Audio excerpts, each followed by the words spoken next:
start here with Arash.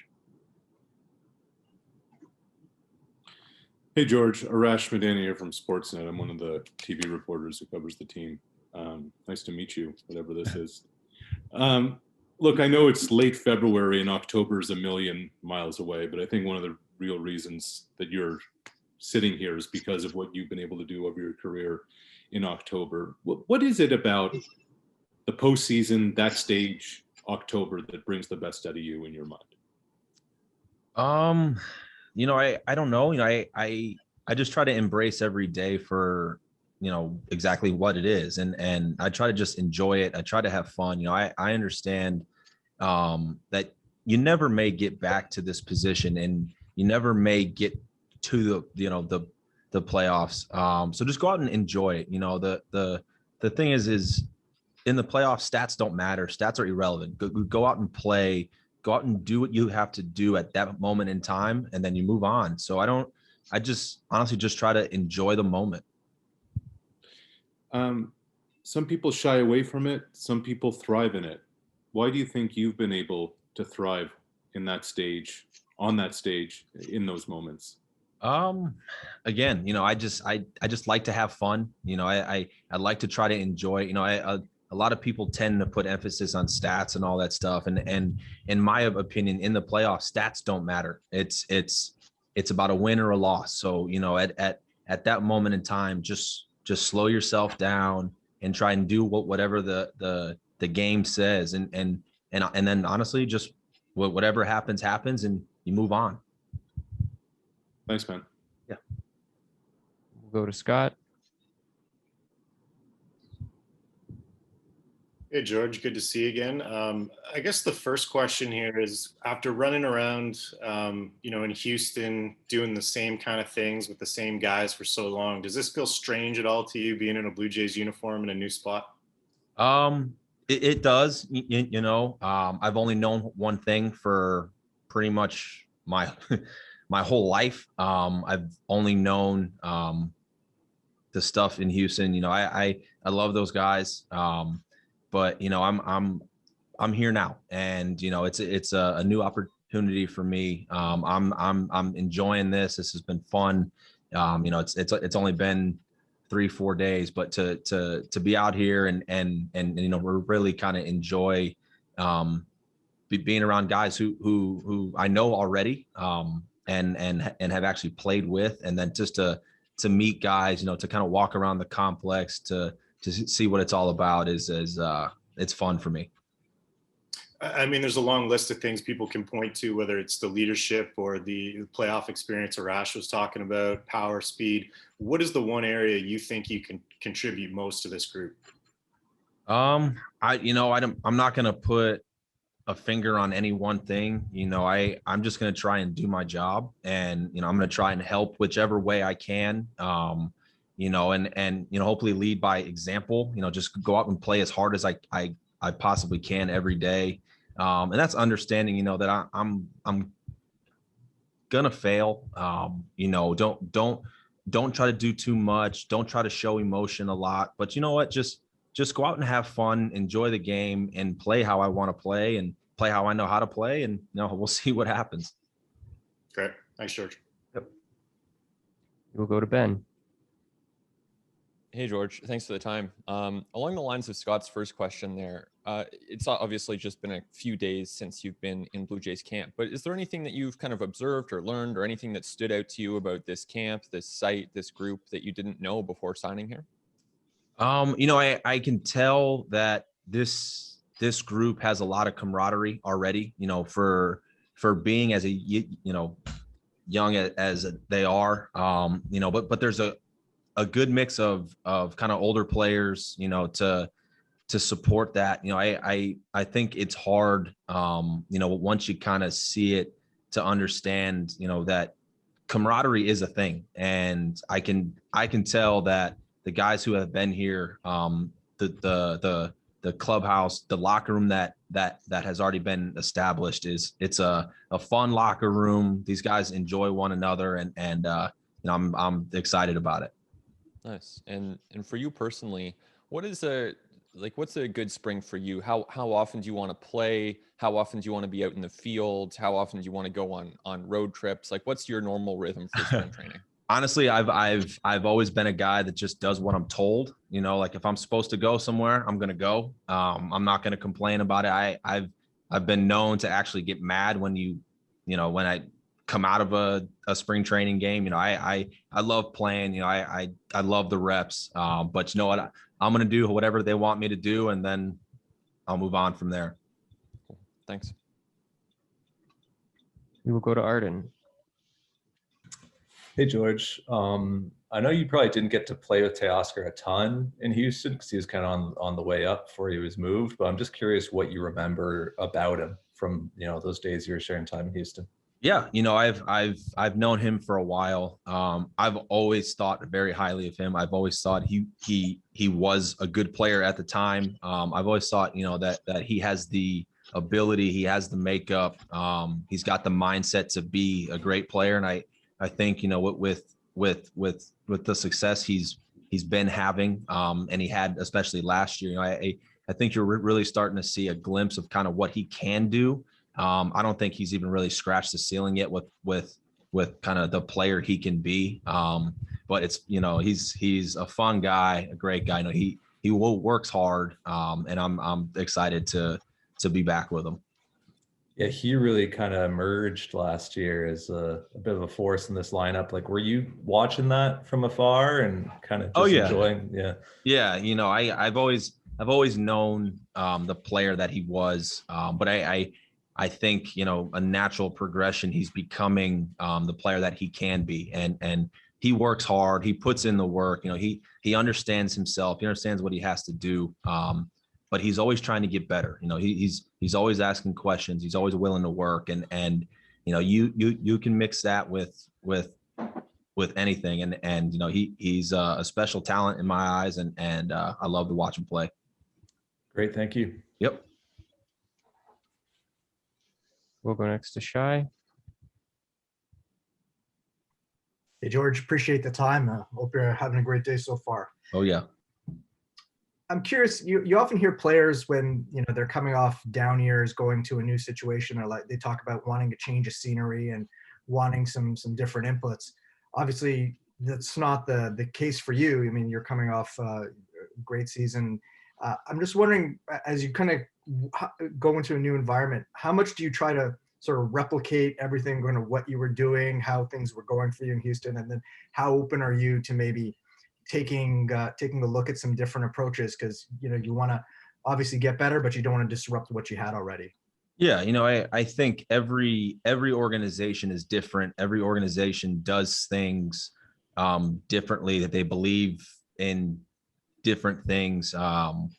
And for me, it's about understanding what's worked for me. It's about kind of understanding the success and the failure that I've had, and we're really trying to kind of hone it in, but trying to learn and kind of understand the Blue Jay way, how it goes, how the guys work, and that really comes from just sitting down and, having conversations and just kind of speaking about the game, having hitting conversations, having outfield conversations and kind of saying, well, this is kind of how, we operate here, and going, okay, well, this is what made me go here and all that stuff. So I think it's a combination of both. But I'm really, enjoying the conversations that kind of I've been having, the last 3-4 days ish.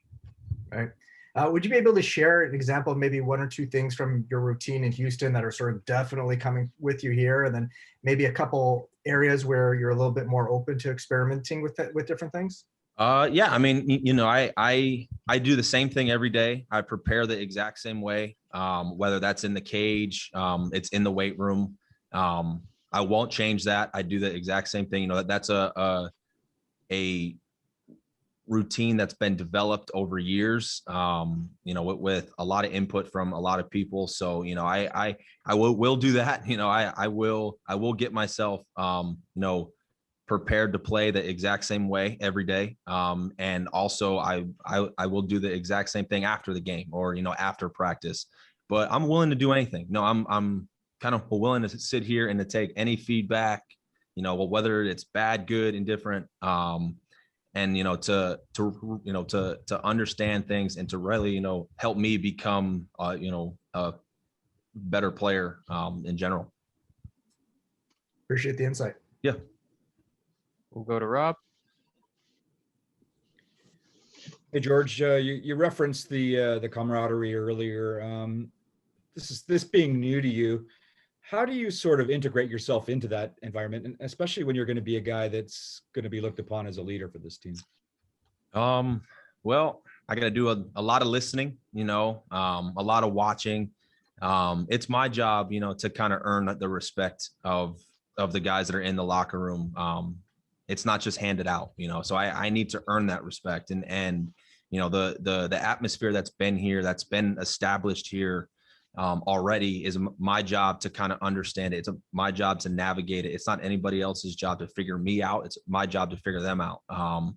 And it's been fun, to kind of sit back, have a lot of conversations with guys who I am familiar with, guys who I'm not familiar with. But it's been a very open locker room, a cool atmosphere to kind of just sit down and just have a normal, engage in stuff. So I've really kind of enjoyed that, and just really just be who I am and go out and kind of enjoy the day.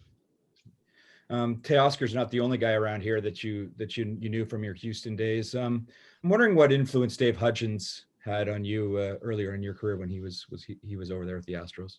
Oh, he was huge. I've gone to bat with Hudgy a lot. I've gone to war with Hudgy a lot.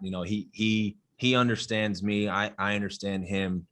So it is nice, to know that he's here. To have a guy that's kind of been through all of the progressions in my career. Who we've spent a lot of time in the cage with, spent a lot of time on the tee, flip, the machine. So that's been big, because if something starts to slip up or kind of, he already knows my mechanics. He knows what kind of makes me work, and that's been huge. Good. Thanks, George. Yeah. We'll go back to Arash. Hey, George, you were just talking about that kind of camaraderie in the locker room. When you were coming up, I know a lot of you guys with the Astros were around the same age, that kind of same core that came up, but who are some of the vets who may have helped you out? Who did you look up to? Who kind of showed you the way a little bit? Oh, man. There's a ton of guys. I can't just name one. There have been multiple guys that have had a dramatic impact on my career, that have kind of taught me certain things, or kind of, ways to go about the day, how to navigate a routine in the cage, the weight room, after the game, kind of how to slow your breathing down in a game. I can't just name one. There has been a ton of guys, throughout the course of my, enjoyment there. And I know you're used to being in the spotlight, winning all those games, being around all those stars, but now kind of coming over here and getting the contract that you did, the biggest one this off season, there's going to be some expectations with that. How are you going to handle the attention that comes with it, and all of the noise that will be surrounding it as the spotlight kind of shines a little brighter? I don't really know. I'm just gonna go out and play. I understand that I'm gonna fail. I'm not always gonna get that big hit. I'm not always gonna make the play. But it's up to me to handle it the right way. It's up to me to continue to prepare the right way, to play the right way, and just to kind of understand that I need to go out and just play as hard as I can, do whatever I can do, and if I fail, I fail. If not, great. But it's kind of one of those things we'll just kind of have to cross that bridge when I get to it. Appreciate it, man. Thank you. Go ahead, Buck. Hey, George, thanks for the time. Good to see you. I've got a question about you guys in Houston grew up together. You came up in 2014, you lost 92 games, but a lot of homegrown players there. We see a similar situation in Toronto with a homegrown core. How did that help you guys mature into champions? And is there a great feeling when you're playing with your pals and your buddies that you grew up together with? Yeah, I think one of the greatest things is when you grow up with somebody, you learn that person and you understand what kind of makes them work, how they go about the day. And the more you get to know somebody, obviously the more comfortable you're going to be with them. And these guys have been playing together for a short time now. But they're quietly learning each other. They're quietly learning what each other does, how they work, how they operate. And the more confidence in a guy you have, the relationship off the field will translate onto the field. And I think that the more they're around each other, the more fun that they have with one another. It's not going to be a teammate relationship. It's not going to be a friend relationship. It's going to be a family relationship. And to have that guy by your side, on your left, right, front, back, to know that that guy will always have your back. I think that that's something special. And I think it actually translates from off the field onto the field. When you have a family atmosphere like you're talking about, is it easier to hear criticism from your brother than it is from a manager or a coach? And might you take that criticism to heart a little quicker? I think so, but at the same time, a manager, a coach is also included in that family. And, a manager or a coach, a player, they're not going to say anything to you unless they think it's going to be for your betterment. And any criticism that you get from your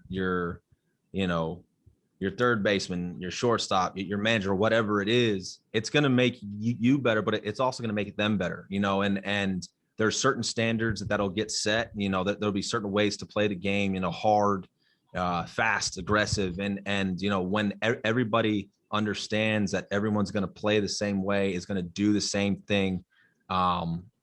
It'll sting if they kind of get under your skin a little bit, but at the end of the day, that's your brother. That's what they're supposed to do. And ultimately at the end of the day, it'll make everybody better. Thank you. Yeah. We'll go to Ben.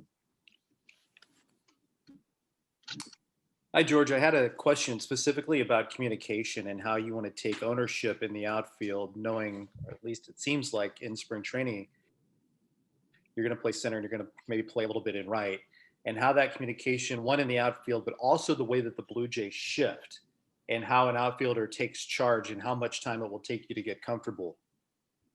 Well, I'm very familiar with being, in a shift or, whatever the case. But if I'm playing straight up the middle of the field that day, it's my job, to communicate, how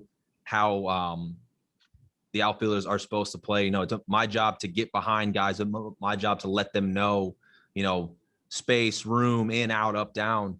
So, I like to communicate. I talk a lot. I'm gonna sit down before the game with Bud and kind of just go through the plan for the day, and then I'll let the other guys know.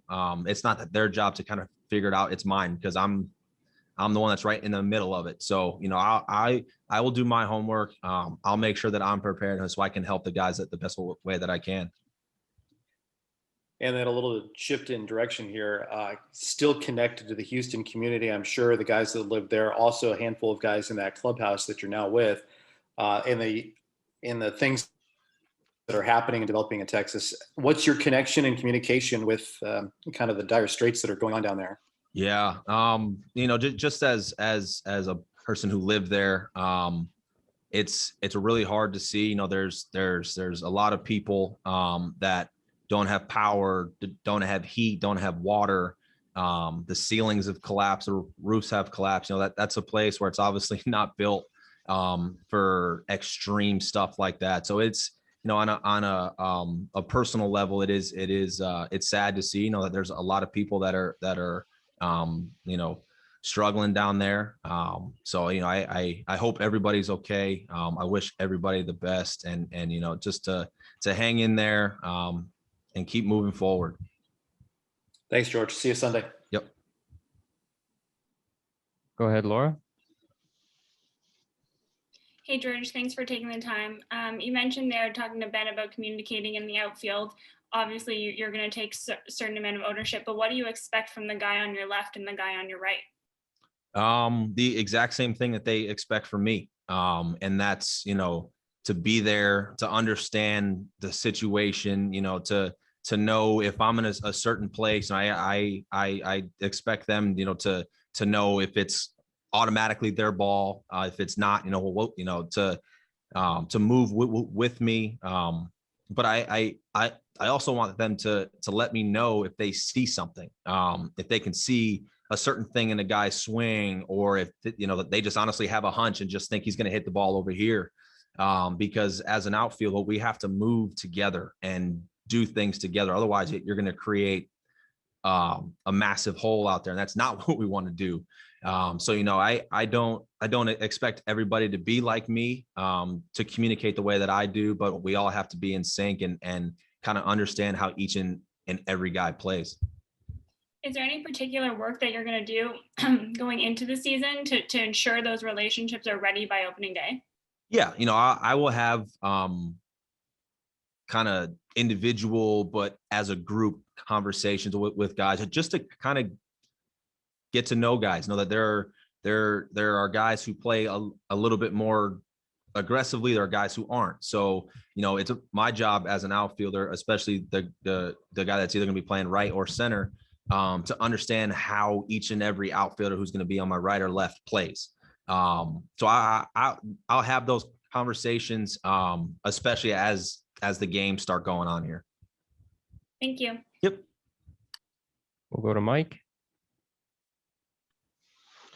Hey, George, good to see you. I wanted to ask you, as an AL West guy, you obviously got to see Marcus Semien a lot, and a lot of your new teammates aren't very familiar with him. And we talked to him yesterday. He hasn't even seen Biggio and Bichette and a lot of the younger Blue Jays.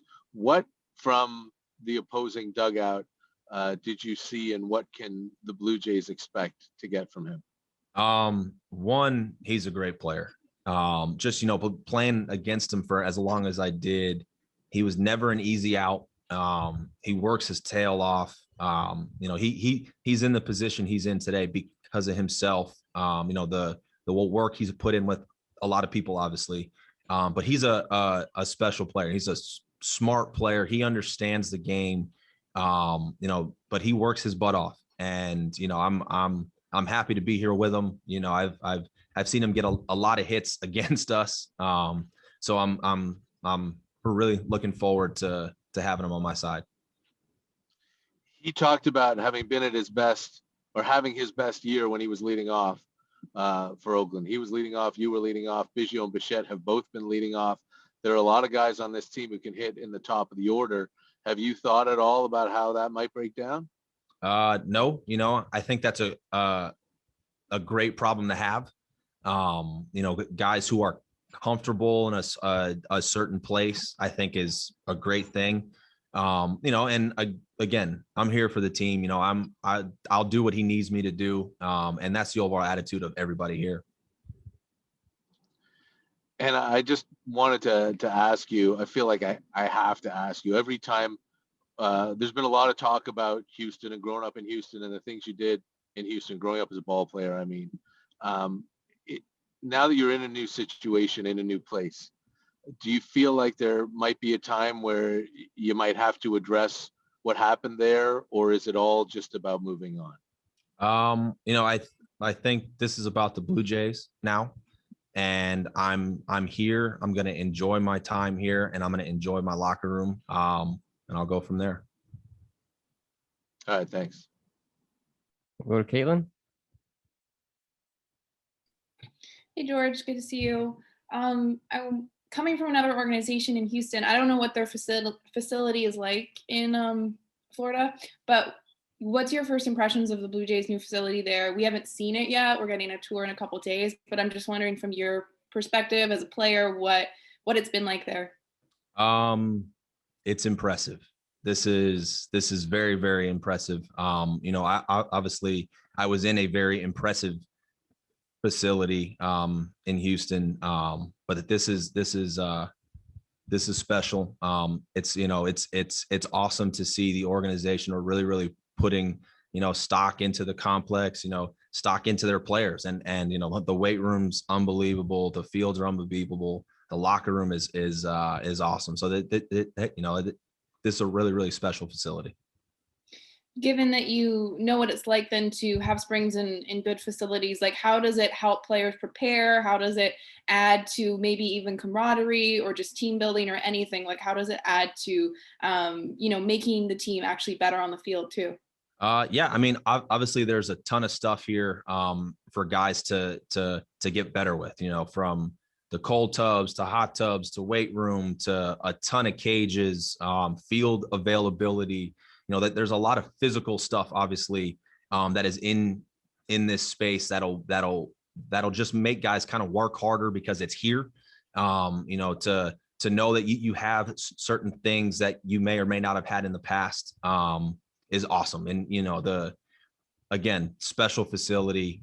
There's a ton of stuff here for guys to kind of do what they need to do. And I think, you know, for guys to see the organization really putting their best foot forward and kind of having a facility like this is quietly special, if that makes any sense. Yes. Thank you. Yep. We'll go to Tabby.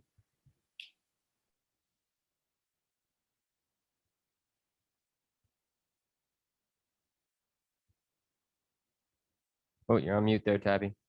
You gotta unmute. Hi, George. Pat Tabler, Rogers Sportsnet Television. I wanted to touch a little bit on Dave Hyun-jin also. It's been 2 or 3 years since you've worked with him. Have you grown as a hitter since that time? And if you have, how so? I hope so. You know, I hope I'm not the same guy. You know, I have a little bit better established routine. There's stuff that I'm not going to shy away from, whereas before, you know, I might have thought that I couldn't do it. Which was all because I just didn't understand myself. You know, I didn't understand my swing, didn't understand swing mechanics. You know, I think over time as a hitter, it just in general, your swing will evolve. It'll change. It's never going to be the same twice. But you know, having a guy like Hudgy who's very familiar with kind of my mechanics to some degree, you know, he's kind of getting introduced to my routine now that kind of I've developed over the last 3 years. So it's you know, hopefully, you know, he'll understand my routine again but at the same time, he still kind of understands how I operate, you know, how I've kind of gone about things in the past. And I know it's only been a few days, but your first and early impressions of the players in camp, the coaching staff, the organization as they run through a typical day. I've loved it. You know, it's a lot of fun. It's a laid back atmosphere, but when it's time to work, it's time to work. And I think that's something, you know, special, to just go out there, have some fun. But as soon as you know, you're on the field, it's time to work. And that's been my overall vibe of it, you know, so far. And just kind of sitting there and kind of watching guys work from afar, just kind of getting to see how guys go about their day has been awesome. See any similarities between this club and the club you just came from? Yeah. You know, I think each club has its quirks. Each club is different. I think the age factor of this is the closest thing, you know, understanding that these guys will grow up together, and understanding you know, what it's going to take as you get older as a player. Thanks, George. Yep. And our last one here from Shai. Hey, George, just another one on Hudge. Just given the history, would you expect to be doing a lot of your daily work with him during the season with him as opposed to Guillermo? Just because, again, the familiarity. Oh no, I don't know how that's going to unfold. I just think it's great to have a guy who's very, very familiar with me. I had Hudgy, man, starting back, I believe in 15. It may have been earlier, I don't remember, for a long time. So, to have him here, for him to help Yi out, to say, hey, well, this is what he likes to do. This is kind of how he goes about it. I think that'll be good. And then again, just kind of having the familiarity with him. I can ask him stuff about the day. I can ask him stuff about, how guys like to go about certain ways. So the familiar with Hudgy is going to go far more beyond just the batting cage.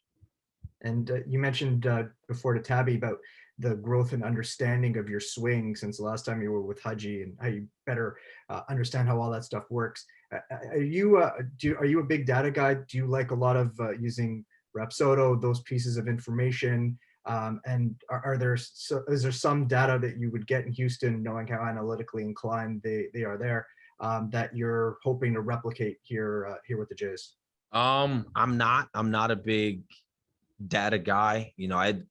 I go off of feel and sight. I like to have a conversation as opposed to stare at a number.